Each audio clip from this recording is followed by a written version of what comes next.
ప్రజాయుద్ధ నౌక, విప్లవ కవి, లెజెండరీ గద్దరన్న గారు నటించిన ఆఖరి చిత్రం ఉక్కు సత్యాగ్రహం సినిమా ఈ నెల 29వ తేదీన ప్రపంచవ్యాప్తంగా విడుదలవుతుంది. ఆ రిలీజ్ డేటు వివరాలు మీ ముందుంచడానికి మేము ఏర్పాటు చేసిన ఈ కార్యక్రమానికి విచ్చేసినటువంటి మీడియా మిత్రులందరకు నేను నిర్మాతగా, దర్శకుడిగా, నటుడిగా, రచయితగా, గాయకుడిగా చేతులెత్తి నమస్కరిస్తున్నాను. ఈ సినిమా తీసే ముందు గద్దరన్న కథని తయారు చేసిన తర్వాత ఒక క్యారెక్టర్ని ఊహించుకున్నాడు ఆయన. కథానాయకుడు ఎలా ఉండాలంటే నీతికి, నిజాయితీకి నిలువెత్తు రూపం ఉండాలి. ఆ రూపాన్ని ఊహించుకొని కథని తయారు చేస్తే భారతదేశంలోనే నీతిమంతుడు, ప్రజల కోసం, తెలుగు ప్రజల కోసం అత్యంత విలువైన తన పదవికి తృణప్రాయంగా రాజీనామా చేసి ప్రజల కోసం అనునిత్యం పోరాడుతున్నటువంటి జేడి లక్ష్మీనారాయణ గారిని దృష్టిలో పెట్టుకొని, అలానే ఉద్యమాలు చేస్తున్న ఉద్యమకారులందరినీ దృష్టిలో పెట్టుకొని కథానాయకుడు క్యారెక్టర్ని ఆయన ఏర్పాటు చేశాడు. ఆయన క్యారెక్టరు ఒక్కలమే చేయలేనని ఒక మహిళా ఐపీఎస్ క్యారెక్టర్ని కూడా సృష్టించాడు. ఇది నిజ జీవితానికి దగ్గరున్న ఉద్యమ చిత్రం. ఇప్పటి వరకు మీ ముందుకి డేటు ప్రకటించి రాలేకపోవటానికి అనేక కారణాలు. ఆయన చనిపోవటం కానీ, సెన్సార్ కార్యక్రమాలు కానీ ఎన్నో ఉన్నాయి. చివరి నిమిషంలో ఇంకా 48 గంటల తర్వాత ప్రపంచవ్యాప్తంగా ఈ సినిమా వస్తుందన్నది మీ అందరితోటి పాలు పంచుకోవటానికి ఏర్పాటు చేశాం. రీల్ కథానాయకుడు కాకుండా రియల్ కథానాయకుడు, గద్దరన్నకి, తెలుగు ప్రజలకి ఇష్టమైన వ్యక్తి, ఐపీఎస్ ఆఫీసర్ శ్రీ జేడి లక్ష్మీనారాయణ గారిని ఆహ్వానిస్తున్నాను. Sir, welcome sir. ఆయనను గాజువాకలో భూములు కోల్పోయిన నిర్వాసితుడు నా సోదరుడు జీకే రెడ్డి గారు దండ వేసి శాల్వా కప్పి ఆహ్వానించాల్సింది.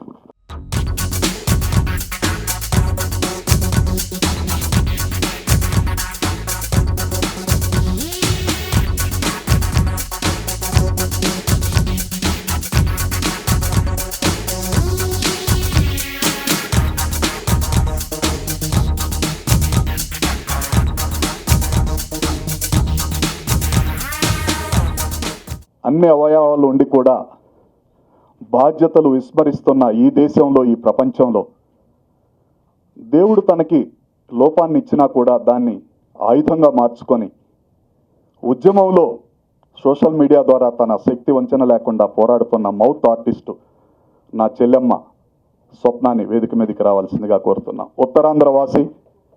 ఆ అమ్మాయి చాలామందికి ఇన్స్పిరేషన్. చిన్న వయసులోనే ఎన్నో పోరాటాల్లో. థ్యాంక్ యూ తల్లి. సార్ పక్కన. అలానే గ్లామర్ సినిమాలు, పెద్ద స్టార్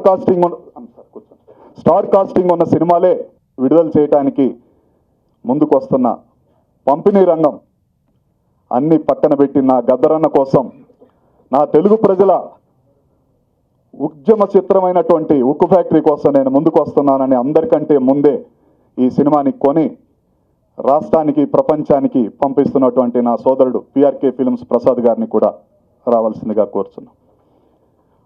అలాగే చెన్నై పట్టణం నుంచి అనేక సినిమాలకు డిజైనర్గా ఉండిన వాళ్ళ కుటుంబానికి డిజైనింగ్ తప్ప ఏమీ తెలియదు, రాజకీయాలు తెలియదు, ఈ ప్రపంచం బయటికి తెలియదు.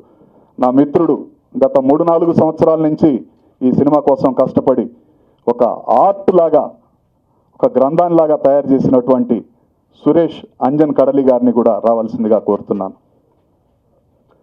అలాగే భూ నిర్వాసితుడైన రెడ్డి, జీకే రెడ్డి గారు నిర్వాసితుల తరఫున పోరాటం చేయటమే కాకుండా ఈ సినిమాలో నటించారు, సినిమాకి చాలా కష్టపడ్డారు. ఆయన్ని కూడా వేదికను అలంకరించడం కోరుతున్నాను.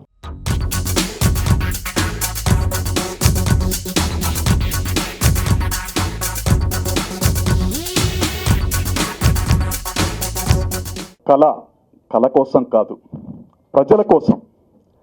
నిద్రపోయేవాడు కనేది కళ, నిద్రపోయేవాడిని లేపేది కళ అని ప్రజా కవులు, గాయకులు ఈ ప్రపంచానికి ఎన్నో తెలియజేశారు.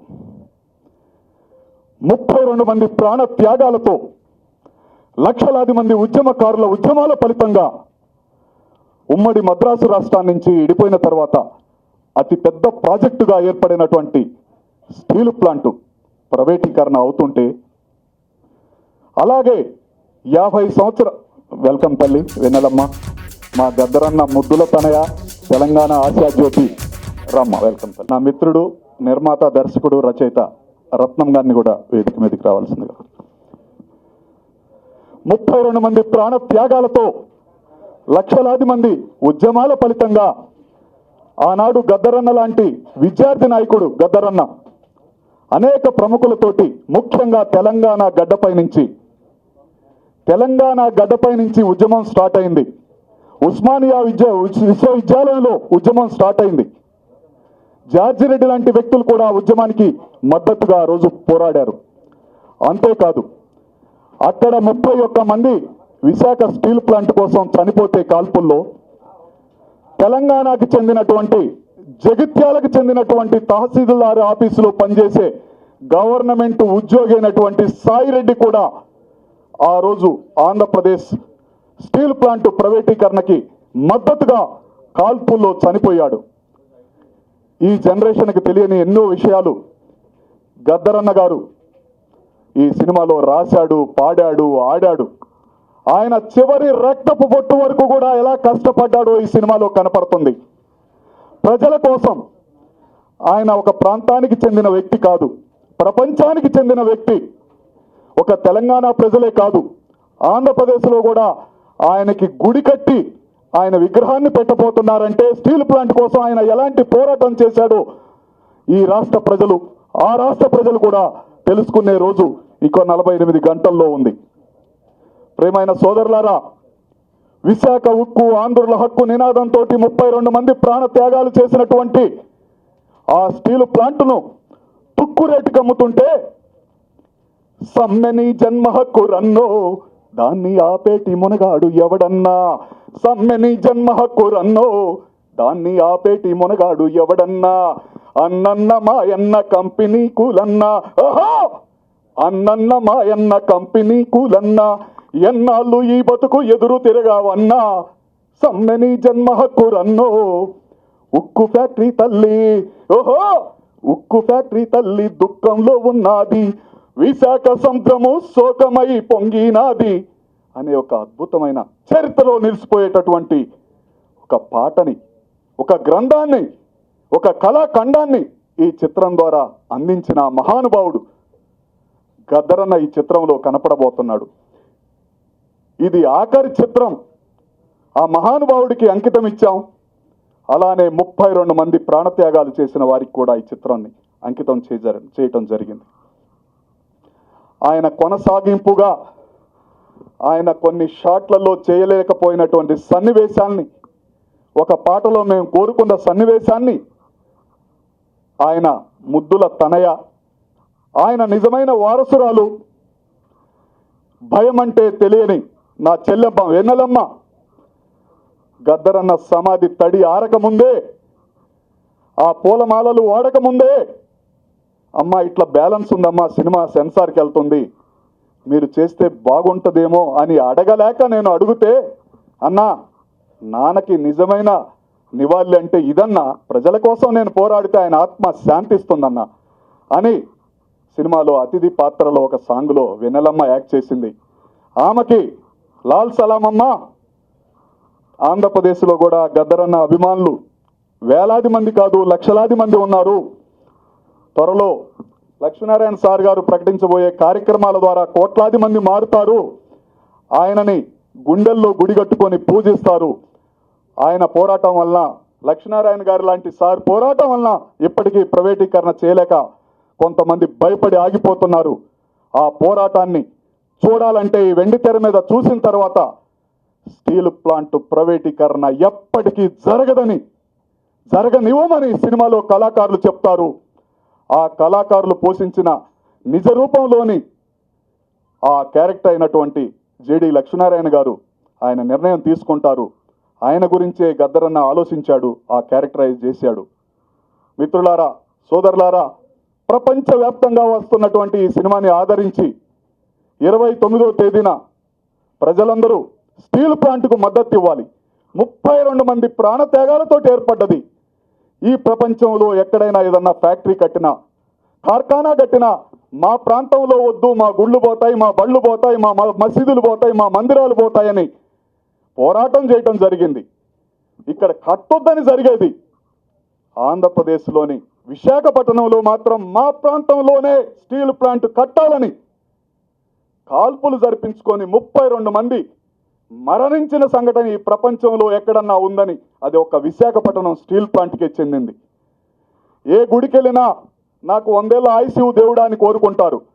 ఒక వారణాసి కాశీకి వెళ్ళినప్పుడు ఆ పరమేశ్వరుని మాత్రం ఇక్కడ చచ్చిపోతే బాగుంటుందని ప్రార్థిస్తారు, పుణ్యం వస్తుందని.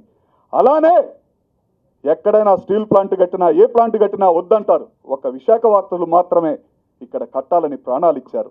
అలాంటి ప్రాణాలు ఇచ్చిన స్టీల్ ప్లాంట్ని, గద్దరన్నకి ఇష్టమైన స్టీల్ ప్లాంట్ని ప్రైవేటీకరణ కాకుండా మీరందరూ కోరాలని, ఈ సినిమాని ఆశీర్వదిస్తే ఉద్యమంలో పాల్గొన్నట్టేనని, ఉద్యమానికి మద్దతు తెలియజేసినట్టేనని మీ అందరికీ చేతులెత్తి నమస్కరిస్తూ, నిన్ననే ప్రమాణ స్వీకారం చేసింది చెల్లెమ్మ.